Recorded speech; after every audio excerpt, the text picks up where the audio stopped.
Yeah, I want to talk a little bit about dysfunctional family roles and the archetypes that happen in them, and just kind of briefly go over that real quickly, and kind of just kind of familiarize you with the dysfunctional family roles. Okay, when it comes to the dysfunctional family role, is maladaptive behavior within the family, kind of maladaptive culture within the family. I'm sorry, kind of create these maladaptive archetypes. And the four archetypes are hero, scapegoat, lost child, clown, or mascot. So the thing is that when we look at these, let's kind of go over them. Now, hopefully, I'll be able to give you an example. Um, the hero, what you see on the outside is they're perfect, can't be wrong, gets positive attention and awards, degrees. What you don't see is the fear of failing, over control, what they do for their family and why they play along with the role is the family feels that they are not so bad because this person is good. So if we got them in our family, we raised them, we got associated with them, then we can't be bad, right? And the hero likes the extra power and attention that comes along with being the hero.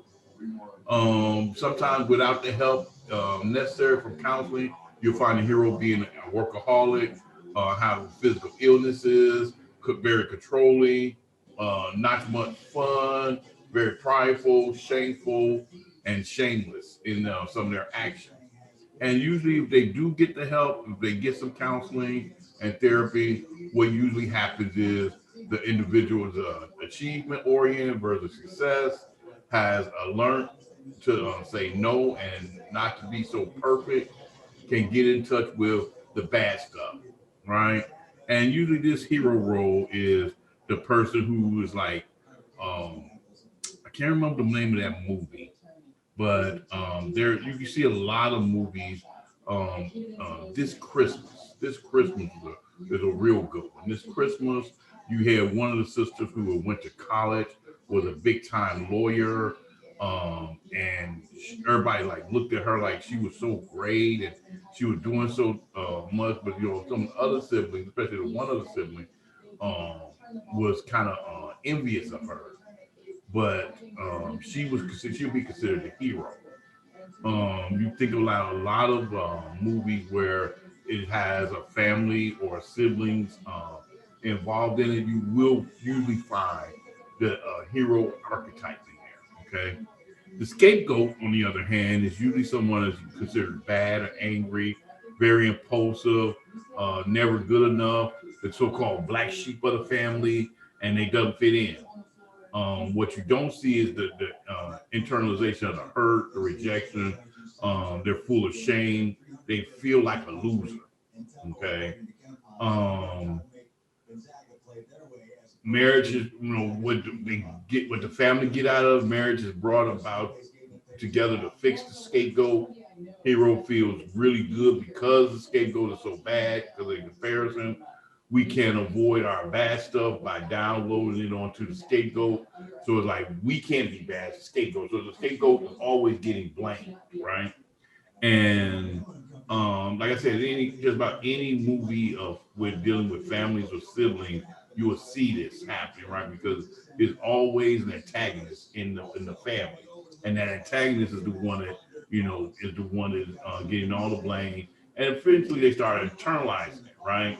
And so, like without help, they have addiction, have trouble with the law, they're very promiscuous, they have a chip on their shoulder, continue to play a role in jobs and future relationships, constantly in trouble, right? And with help and therapy, they can learn to be good, feel good, learn to take appropriate risks. Um, they usually could be business owners or the missionary type. Now, the lost child is very interesting. The lost child is the one that's kind of like invisible, right? They just kind of there in the family. They're not too good, not too bad. They're just kind of neutral, kind of there, right? And usually, what you see on the outside is they're ignored, they're quiet, they're invisible.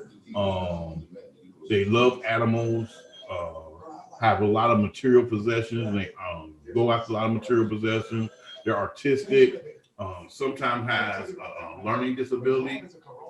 And some things you don't see on the internalized side is the feeling of frozen, can't express their feelings, feeling lonely, um, feeling isolated, feeling unknown.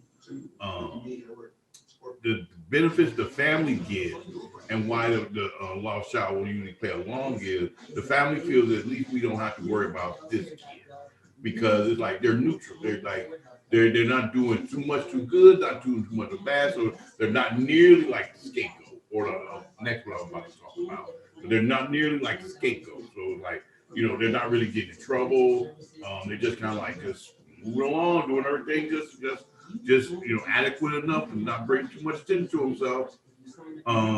Without therapy or help, what happens is they have a hard time sharing their opinion. They don't share their opinion, don't feel needed, and can die early because of this, right? Because they internalize all this and they get lonely and isolated. When they do get help, what happens is you start realizing how talented and creative they are. They can learn to participate and share wisdom that they achieve by being quieter and by listening and observing. They're very good listeners. They feel needed and connected with time. Okay. Then the last but not least, the final archetype of dysfunctional family role is the clown or the mascot, right? And they usually, like it says out here, they're on the outside, you'll see them being funny, the life of the party, they're hysterical, anything for a laugh that they will do. They're very cute and somewhat immature. What you don't see is the hidden pain, right? Because the pain is revealed through humor, right? They're scared, they feel inadequate, have some imposter syndrome. And the funny thing about it is all of the archetypes can have a dose of imposter syndrome. And what the family get out of it and why they'll play along, the the person would bring comedic relief to the family, and they help the family avoid real life issues and not to focus in on them and internalize them because comedy is like a relief, and a valve to release some of your anxiety. When they don't get help, something they continue to the pain build up because it's been internalized and it's building up, building up, building up. The anxiety is building up, building up, building up as internalized. Um, Let others tell them what to do too much. They're kind of a follower, um, and they never really truly grow up. But usually, when they do get help, is they find a range of their emotions. Um, they use their gift for comedy in a good way. Um, they learn to lead more, and they grow up into more responsibility. So it's like that's really the four archetypes of the dysfunctional family role. Okay, so um, that would kind of analyze it, but it's like there are other models out there. That one is probably the most popular one.